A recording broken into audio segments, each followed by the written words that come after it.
નમસ્કાર મિત્રો, દેશ અને દુનિયાના સુપરફાસ્ટ સમાચારમાં તમારું સ્વાગત છે। સૌથી મોટા સમાચાર સામે આવી રહ્યા છે। પાકિસ્તાનમાં આતંકવાદી અઝહર દેખાયો। આતંકવાદ અંગે પાકિસ્તાનનો ચહેરો ફરી એકવાર ખુલ્લો પડી ગયો છે। આંતરરાષ્ટ્રીય આતંકવાદી મસૂદ અઝહર ફરી એકવાર પાકિસ્તાન અધિકૃત કાશ્મીર એટલે કે POKમાં જોવા મળ્યો છે। ઇન્ડિયા ટુડેના અહેવાલ મુજબ અઝહર ગિલગિટ બાલ્ટિસ્તાનના સદાપરા રોડ વિસ્તારમાં જોવા મળ્યો હતો। તાજેતરમાં જ પાકિસ્તાનના ભૂતપૂર્વ વિદેશ પ્રધાન બિલાવલ ભુટ્ટોએ દાવો કર્યો હતો કે મસૂદ અઝહર અફઘાનિસ્તાનમાં હોઈ શકે છે। મિત્રો, અન્ય મહત્વના સમાચારની વાત કરીએ તો છૂટાછેડાના કેસમાં કોલ રેકોર્ડિંગ માન્ય ગણાશે। સુપ્રીમ કોર્ટે એક છૂટાછેડાના કેસમાં નોંધ્યું હતું કે છૂટાછેડાના કેસમાં કરેલું કોલ રેકોર્ડિંગ પુરાવો માનવામાં આવશે। પક્ષકારોએ દલીલ કરી છે કે કોલ રેકોર્ડિંગ જેવા પુરાવા સ્વીકારવાથી વૈવાહિક જીવનમાં ગુપ્તતાનો નાશ થશે। આનાથી વિવાહિત જીવનમાં જાસૂસીને પ્રોત્સાહન મળશે, જે સામે સુપ્રીમ કોર્ટે કહ્યું છે કે આવા કોલ રેકોર્ડિંગ સીધા વૈવાહિક વિવાદ સાથે સંબંધિત છે, તે પર્સનલ લાઈફમાં દખલ કરશે નહીં। મિત્રો, અન્ય મહત્વના સમાચારની વાત કરીએ તો છત્તીસગઢમાં એન્કાઉન્ટર, 6 નક્સલીઓ ઠાર। છત્તીસગઢના નારાયણપુરમાં સુરક્ષા દળો અને નક્સલીઓ વચ્ચે મોટી અથડામણ થઈ છે। સૈનિકોએ 6 નક્સલીઓને ઠાર માર્યા છે। માર્યા ગયેલા નક્સલીઓ પાસેથી મોટી માત્રામાં હથિયારો, દારૂગોળો મળી આવ્યા છે, જેમાં AK-47, SLR રાઇફલ, વિસ્ફોટકો અને અન્ય ઘાતક હથિયારોનો સમાવેશ થાય છે। એન્કાઉન્ટર હજુ પણ ચાલુ હતું અને શોધખોળ હજુ પણ ચાલુ હતી। મિત્રો, અન્ય મહત્વના સમાચારની વાત કરીએ તો સાબર ડેરી ભાવ વધારો 995 રૂપિયા નક્કી કરાયો છે। સાબર ડેરી ખાતે યોજાયેલી બેઠકમાં સૌથી મોટો નિર્ણય સામે આવ્યો છે। હવે 990ની જગ્યાએ 995 રૂપિયા ભાવ નક્કી કરાયો છે। પ્રતિ કિલો ફેટ રૂપિયા 5નો વધારો જાહેર કરાયો છે, જેથી હજારો પશુપાલકોને ફાયદો થશે। દરેક સંઘ કરતાં આ વર્ષે પણ ગુજરાતમાં સૌથી વધુ ભાવ અપાયા હોવાનો દાવો કરાયો છે। સાબર ડેરીમાં સર્વાનુમતે નિર્ણય લેવામાં આવ્યો છે। ગત વર્ષે મળેલા ભાવ વધારા કરતાં વધુ ભાવ અપાશે।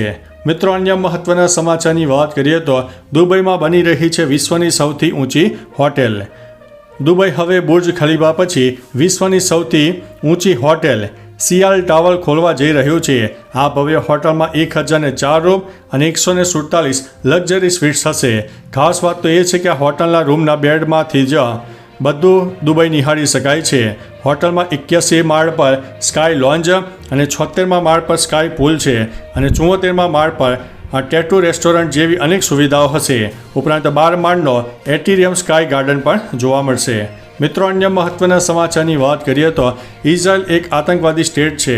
તુર્કી પર ઇઝરાયલ અને સિરિયાના સંઘર્ષમાં કૂદી પડ્યો છે। તુર્કીના રાષ્ટ્રપતિ રેસેપ તૈયપ એર્દોગને ઇઝરાયલની ટીકા કરી છે। તેમણે કહ્યું છે કે છેલ્લા 2 દિવસમાં ઇઝરાયલે આપણા પડોશી દેશમાં તેની ગુંડાગીરી વધારી છે। હું ખુલ્લેઆમ કહીશ કે ઇઝરાયલ કાયદા, નિયમો અને સિદ્ધાંતોનું પાલન કરતું નથી। તે આતંકવાદી દેશની જેમ બેદરકારી ભર્યા પગલાં લે છે અને ઇઝરાયલ એક આતંકવાદી સ્ટેટ છે। મિત્રો, અન્ય મહત્વના સમાચારની વાત કરીએ તો મધ્યાહન ભોજન યોજના પર વ્યવસ્થાપકની ભરતી। બનાસકાંઠાના દિયોદર તાલુકાની વિવિધ પ્રાથમિક શાળામાં વ્યવસ્થાપકની જગ્યા હંગામી ધોરણે અને ઉચ્ચ માનદ વેતનના ધોરણે પડતી પડી છે। આ માટે લાયકાત ધરાવતા ઉમેદવારો પાસેથી અરજીઓ મંગાવી છે, જેમાં 14 મોજરૂ નવા પ્રાથમિક શાળા, 35 મેસર પ્રાથમિક શાળા અને 60 પાલડી પરુ પ્રાથમિક શાળા, 81 ચીબડા પ્રાથમિક શાળા અને 186 વિસનગર પ્રાથમિક શાળા ખાતે આ માટે ભરતી બહાર પાડવામાં આવી છે। મિત્રો, અન્ય મહત્વના સમાચારની વાત કરીએ તો ગંભીરા બ્રિજ દુર્ઘટનાને લઈને ગુજરાત હાઈકોર્ટ નારાજ। ગંભીરા બ્રિજ દુર્ઘટનાનો મામલો હાઈકોર્ટનો માર્ગ અને મકાન વિભાગની કામગીરીથી નારાજ થઈ છે। હાઈકોર્ટે પુલના ઇન્સ્પેક્શન વિશે કોર્ટ સરકારને સવાલ કર્યો છે। હાઈકોર્ટે સવાલ કર્યો છે કે ચોમાસા પહેલાં અને પછી ઇન્સ્પેક્શન થવાનું હતું, છતાં કેમ દુર્ઘટના ઘટી।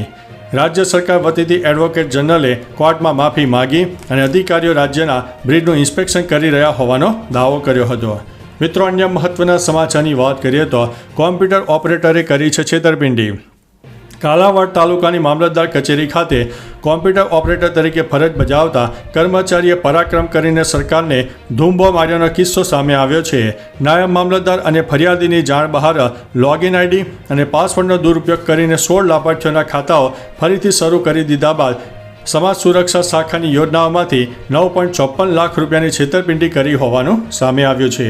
મિત્રો, અન્ય મહત્વના સમાચારની વાત કરીએ તો સુરત પોલીસે 3 મહિલા સહિત 4ની કરી છે ધરપકડ. સુરતમાં ભરતકુમાર ચોકસી જ્વેલર્સમાં ગ્રાહકના સ્વાંગમાં આવેલા લોકોએ વેપારીની નજર ચૂકવીને 3.92 લાખના દાગીનાની ચોરી કરી હોવાની ઘટના બની છે. આ ઘટનામાં વેપારીએ ફરિયાદ કરતા પોલીસે તપાસ શરૂ કરી છે. પોલીસે આરોપીઓને પકડવા માટે સીસીટીવીના માધ્યમથી તપાસ શરૂ કરી છે. સીસીટીવીના માધ્યમથી કરાયેલી તપાસમાં પોલીસે 3 મહિલા સહિત 4 આરોપીઓને ઝડપી પાડ્યા છે. મિત્રો, અન્ય મહત્વના સમાચારની વાત કરીએ તો ગાંધીનગરના પેથાપુરમાં બોગસ ડોક્ટર ઝડપાયો છે. ગાંધીનગરના પેથાપુરમાંથી બોગસ ડોક્ટર ઝડપાયો છે. ડિગ્રી નહીં હોવા છતાં દર્દીઓની સારવાર કરતો હતો. બોગસ ડોક્ટર પોતાના ઘરમાં જ ક્લિનિક ચલાવતો હતો. ગાંધીનગર એસઓજીએ બોગસ ડોક્ટરની ધરપકડ કરી છે અને આરોપી પાસેથી દવાઓ પણ કબજે કરી છે. મિત્રો, અન્ય મહત્વના સમાચારની વાત કરીએ તો વહેલી સવારે 3 ભૂકંપના આંચકા આવ્યા. એક પછી એક 3 વિવિધ સ્થળોએ ભૂકંપના આંચકા આવ્યા છે, જેમાં મ્યાનમારમાં 3.7ની તીવ્રતાનો ભૂકંપ આવ્યો હતો. ભારતની વાત કરીએ તો ઉત્તરાખંડના ચમોલીમાં ધરતી ધ્રુજી હતી. દરમિયાન 3.3ની તીવ્રતાનો ભૂકંપ આવ્યો હતો. અફઘાનિસ્તાનમાં પણ 4.6ની તીવ્રતાનો ભૂકંપ નોંધાયો. આ 3 ભૂકંપથી કોઈ નુકસાનીના અહેવાલ સામે આવ્યા નથી. મિત્રો, અન્ય મહત્વના સમાચારની વાત કરીએ તો મેઘરાજા અહીંથી કરશે પધરામણી. અરવલ્લી, મહીસાગર, કચ્છ, ખેડા, આણંદ, પંચમહાલ, વડોદરા, દાહોદ, સુરત, વલસાડ, નવસારી, તાપી, દાદરાનગર હવેલીમાં હળવા વરસાદની આગાહી કરવામાં આવી છે. ગાંધીનગર અને અમદાવાદમાં પણ મધ્યમથી હળવો વરસાદ પડી શકે છે. આ આગાહી હવામાન વિભાગે કરી છે. હાલ ગુજરાતમાં વરસાદનું જોર ઘટી ગયું છે. મિત્રો, અન્ય મહત્વના સમાચારની વાત કરીએ તો ભાજપ નેતા જવાહર ચાવડાનું મોટું નિવેદન. ભાજપ નેતા જવાહર ચાવડાએ જૂનાગઢમાં કહ્યું છે કે સંગઠનની તાકાત વિસાવદરમાં હદ થઈ ગઈ છે. વિસાવદરમાં નવા વ્યવહાર અને સંબંધો ચાલુ થયા છે. મોટી વાત તો એ છે કે આ વિસ્તારમાં આ ઘટના બની છે અને તેમાં તમે સંગઠિત થયા છો. કહ્યું છે કે મારે તમારો રાજકીય લાભ નથી જોઈતો. વિસાવદરમાં સમાજ બનાવજો, એક સાથે રહેજો. આહિર સમાજના કાર્યક્રમમાં આ નિવેદન આપ્યું છે. ચર્ચા હતી કે ચાવડાએ ગોપાલ ઇટાલિયાને જીતાડવા માટે અંદરખાને મદદ કરી હતી. મિત્રો, અન્ય મહત્વના સમાચારની વાત કરીએ તો કેન્દ્ર સરકારે સર્વદળીય બેઠક બોલાવી. દેશભરમાં સોમવારથી સંસદનું ચોમાસું સત્ર શરૂ થઈ રહ્યું છે. તે પહેલાં કેન્દ્ર સરકારે સર્વદળીય બેઠક બોલાવી. આ બેઠક દરમિયાન સરકાર સંસદના બંને ગૃહોનું સુચારુ કામગીરી સુનિશ્ચિત કરવા માટે તમામ રાજકીય પક્ષોનો સહયોગ માગશે. નોંધનીય છે કે ચોમાસું સત્ર 21 જુલાઈથી 21 ઓગસ્ટ સુધી ચાલનારું છે. તો ચાલો મિત્રો, ફરીથી દેશ અને દુનિયાના સુપરફાસ્ટ સમાચાર લઈને મળતા રહીશું. ત્યાં સુધી અમને રજા આપશો. નમસ્તે.